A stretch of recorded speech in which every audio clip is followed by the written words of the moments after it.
ہندوستان میں ایک ایسا دور آیا ہے جو ہمارے علم میں اس سے پہلے کبھی نہیں آیا. دور اکبری کو کسی قدر مشابہت ہے، لیکن دور اکبری بھی اس درجے میں خطرناک نہیں تھا جتنا یہ دور ہے جو اب چل رہا ہے. وہ یہ کہ اس وقت اکثریت نے یہ طے کر لیا ہے کہ اس ملک کو اسپین بنا کر رہیں گے. وہ یعنی اس میں مسلمان رہیں گے لیکن اپنے تمام ملی تشخصات کو چھوڑ کر. وہ یعنی ابھی زبان پر یہ بات نہیں آئی لیکن ہمیں معلوم ہے، ہمیں ایسے لوگوں سے ملنا ہوتا ہے کہ اذانیں بھی زور سے نہ ہوں. لاؤڈ اسپیکر تو خیر الگ چیز ہے، وہ کوئی مسنون چیز نہیں. اذانیں بھی زور سے نہ ہوں. مسجدوں کی کثرت بھی اور مسجدوں کا جائے وقوع بھی اور مسجدوں کا وجود بھی خطرے میں ہے.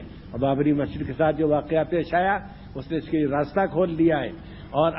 اور وہ ہندو صاف ہندو اخبار نویس اور کالم نگار اور ان کے ذرا سوچنے سمجھنے والے انگریزی اخباروں میں جو مضامین نکل رہے ہیں ہندی اخباروں میں، ان میں صاف یہ ہے کہ یہاں مسلمانوں کو بالکل ہندو بن کر رہنا ہوگا، ہندوستانی بن کر رہنا ہوگا.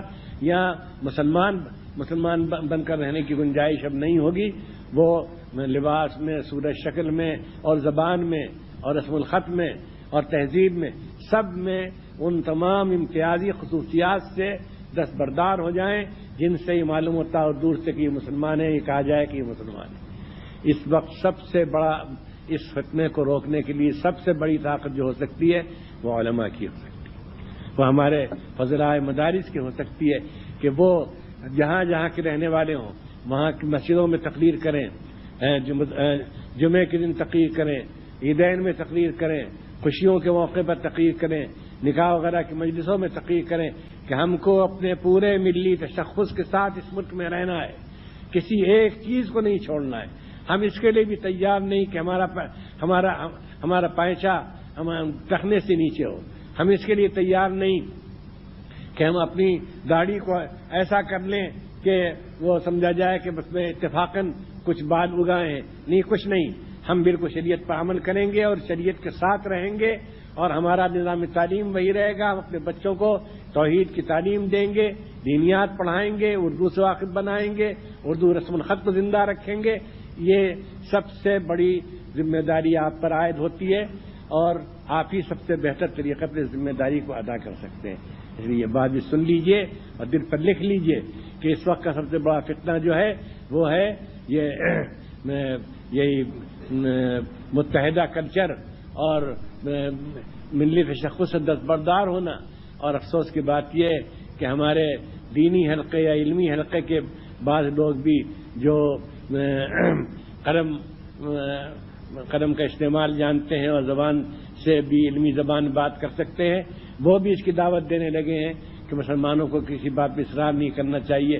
اور پرسنل لا کے سلسلے میں جو اصرار کیا سپریم کورٹ کے فیصلے کے خلاف، یہ بھی ایک غلطی تھی. مسلمانوں کے خواہ کے لیے ہندوؤں میں ایک رد عمل پیدا ہوا اور وہ سمجھے کہ مسلمان بہت تنگ دل تنگ نظر ہیں. نہیں، صاف کہتے ہیں ہم یہاں اپنی پوری خصوصیات کے ساتھ رہیں گے اور اس کے ساتھ ہم امید رکھتے ہیں کہ اللہ تعالی ہم کو اس ملک کی قیادت نصیب فرمائے گا. اس لیے کہ اس ملک کی آبادی کوئی عنصر اس نے اپنے کو اس قابل نہیں رکھا کہ وہ اس ملک کو بچائے خطرے سے. سب دولت پرست ہیں، مادہ پرست ہیں، نفس پرست ہیں، طاقت پرست ہیں، اقتدار پرست ہیں، جہاں پرست ہیں. اس لیے ہم عزت کے ساتھ رہیں گے، ہم اپنے تشخصات کے ساتھ رہیں گے لیکن عزت کے ساتھ رہیں گے، سر اونچا کر کے چلیں گے. ہماری نگاہیں شرم سے جھکی ہوئی نہیں ہوں گی بلکہ ہماری نگاہیں بلند ہوں گی اور ہم سمجھیں گے کہ ہم جو کچھ کر رہے ہیں وہ صحیح ہے اور ہندوستان کا دستور اس کی اجازت دیتا ہے اور ہندوستان اسی حالت میں رہ سکتا ہے یہاں صحیح سلامت اور مامون و محفوظ اور خوشحال کہ جب اس میں ایک دوسرے کو اس کی آزادی دی جائے کہ وہ اپنے مذہب پر عمل کرے، مذہبی شاعر کا مظاہرہ کر سکے اور ان کو قائم رکھے اور اپنے ملی تشخص کو برقرار رکھے. دینی و اصلاحی بیانات کو سننے کے لیے ہمارے چینل القراءت آفیشل کو سبسکرائب، لائک، کمنٹ اور شیئر کیجیے تاکہ آنے والے نئی ویڈیوز کا سب سے پہلے آپ کے پاس نوٹیفیکیشن پہنچ سکے. خدا حافظ.